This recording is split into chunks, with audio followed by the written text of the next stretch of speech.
Hello and welcome to IBC 2013. This is the Rai Centre in Amsterdam, and in just a few hours from now, thousands of broadcast and film professionals will be arriving for this premier industry event.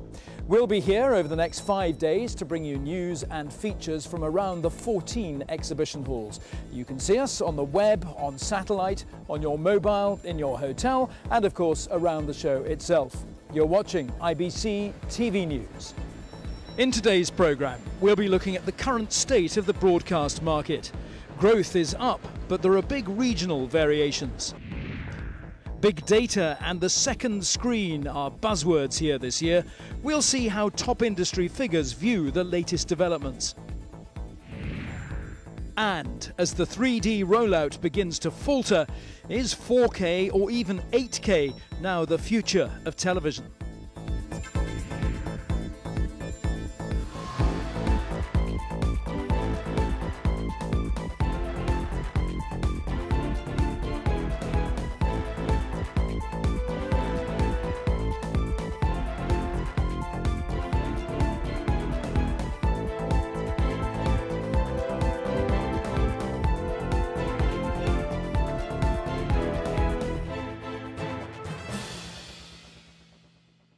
As the world's leading broadcast professionals gather here at IBC, the focus, as always, is on sales and the current state of the market. In recent years, the industry has been less affected by the gloomy economy than many others, largely because there are so many exciting developments to explore. So, how are things now? Well, according to the IABM, growth is up, which is welcome news. But there are regional variations, and it seems that the bigger companies have been best at weathering the storm. Graham Bowd has our first report. In Amsterdam, as in most of Europe, there are few outward signs of recession. The recovery is here, but it's slow, and that's reflected in much of the broadcast industry. As IBC opens today, a report by the International Association of Broadcast Manufacturers says worldwide growth is up, and 2/3 of companies are in profit. But that's not the whole story. We take a sort of temperature of the industry every quarter with an industry index, and that now is showing growth at around 6% year-on-year sales growth for the total market, which is good because it's around 3% above the sort of growth we would expect in the overall economy. However, it does conceal some disturbing signs. The IABM report shows that the larger companies have achieved the best results. It's the small and medium-sized firms which are finding it tougher. In the Asia-Pacific regions and Latin America, the market is strong, but things are not so good in Europe, especially Southern Europe. There is quite a split between Northern Europe and the Mediterranean region. There's a lot of money going into Brazil and Latin America in general, and obviously China, India are growth markets anyway, so there is less resistance and less price sensitivity to media costs and so on. So what's the outlook for smaller companies? Navion is a leader in media transport, from the camera to the home. We will see accelerated consolidation in the industry, and that the larger players who are positioned for the convergence will gain power.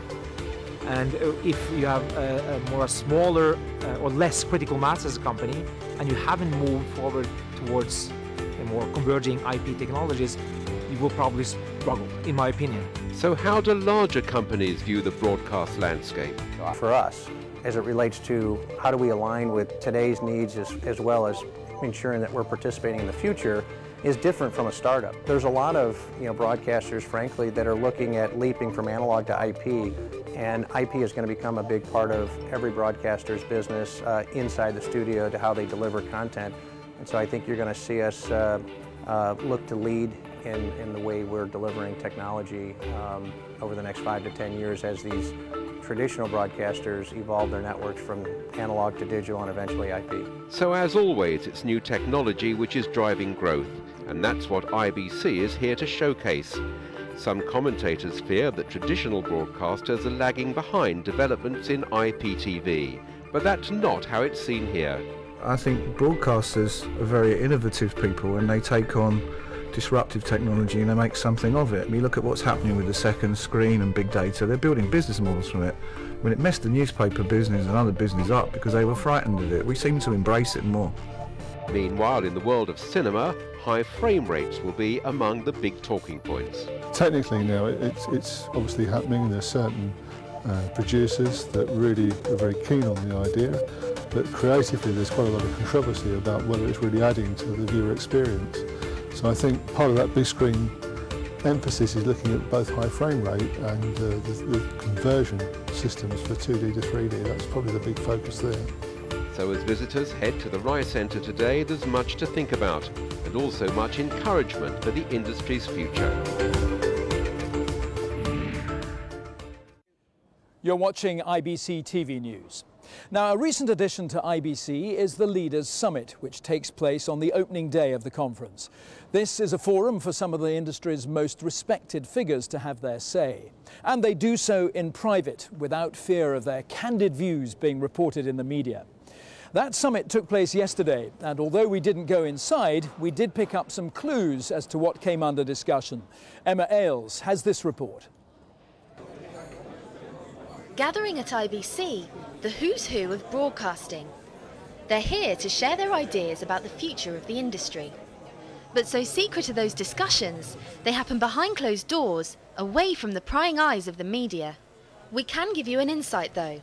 Business analyst Deloitte has published a report to coincide with the summit, looking at 5 main issues affecting the industry. Big data is the buzzword of the day. The report looks at how information about audiences can be used to improve content and even tailor advertising to the individual. Growth in the ownership of second screens shows no sign of abating, and it's transforming audience behaviour. Reallocation of spectrum space is a burning issue in many countries. 4K looks as if it may be the next big domestic format. And superconnectivity of TVs are other areas where rapid change is anticipated. Staying nimble in an ever-changing industry is essential for broadcasters. Many believe the key to the future is understanding Generation C, the generation that has grown up with the internet. It's hyper-connected, hyper-social and hyper-mobile. Watching TV with multiple screens is the norm. A seamless integration of all these different components is something you have to orchestrate. And so you got to start with a compelling idea. If Geordie Shore wasn't a good show, then the rest of it would be a waste of time. But then you have to add these other elements. So you need larger teams, you need different specialists, you need to have the right time to market. So there are many challenges, but at the end of the day, they're challenges worth solving because the opportunity is great. Fantastic. But the challenge for broadcasters will be how to make second screens pay. We have millions of Hollyoaks fans, millions of Skins fans. We don't want to alienate them by too heavily advertising to them.